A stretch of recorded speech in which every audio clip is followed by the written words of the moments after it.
In quello tempo della seconda guerra mondiale, quando il Brasile era sotto dello Stato Novo, il regime che il presidente Getúlio Vargas ha impiantato in telescomissiar del 1937, tutti gli immigranti europei si sta marciapare col progetto nazionalista brasiliano. Il gruppo etnico che non fa parte di questo discorso era desiderabile e una minaccia per la costruzione della nazione. Allora il governo ha investito in l'assimilazione e in lato di sradizzare quei calori di tumori razziali, non altri. Il sud del Brasile è marcato per una grande concentrazione di immigranti descendenti europei, la gente della Germania, dell'Italia, Polonia, con proprie identità, culture diverse. Così il governo ha creato la polizia politica, della stessa maniera come la creazione di un nuovo organo, quello del registro, controllo e fiscalizzazione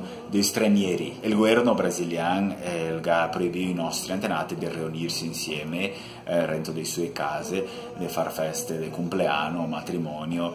Tutta la riunione di qualche dunque era stranieri era considerata un pericolo per la nazione. Le ricerche di Anita Moser sulla la repressione dello Stato fatta contro i discendenti dei popoli che si vengono dall'Italia in Santa Catarina che relata che tutti gli spazi si sta invadito per i poliziotti che era di investigare quei che non fa pulito come piaceva il governo. L'era comune che i spie con vestino militari era di partecipare delle feste in mezzo della gente, dentro dei bar, tutto per cagnare la popolazione. E anche aveva quei poliziotti che facevano la ronda intera notte per vedere che lingua che si parlava dentro di casa. E ancora se c'era qualche oggetto che si vedesse in relazione con l'Italia, i poliziotti portavano via. Gli scrittori dei scrivoni non registravano più soprannomi stranieri e così vari soprannomi si sta scritti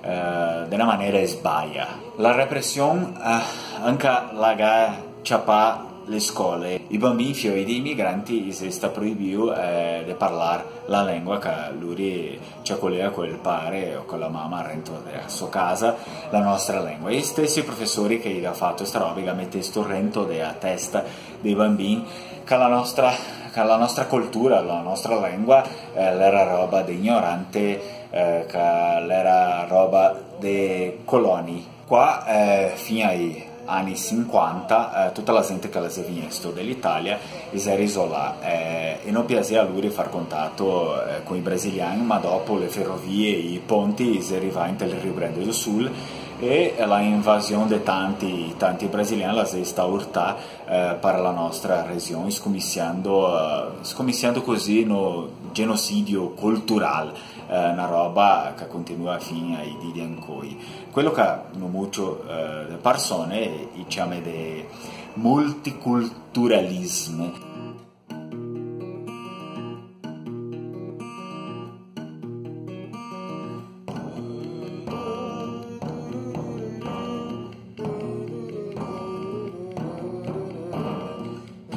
Ma so che non si vede multiculturalismo, e qua quello che si vede è la cultura degli altri istruccando la nostra cultura sempre di più. Per dare un esempio, Bento Gonçalves, la città dove abito io, aveva l'italiano, una varianza della lingua veneta come la lingua ufficiale fino agli anni 40. In cui la lingua ufficiale è il portoghese e fa poco tempo che l'italiano si è trasformato in lingua co-ufficiale qua. Ma il nostro insegnante di scuole e una volta o altra che si ascolta cada o tre lo parla in mezzo di strada. Le città più piccinini che ancora si può dire che lui preserva la nostra lingua.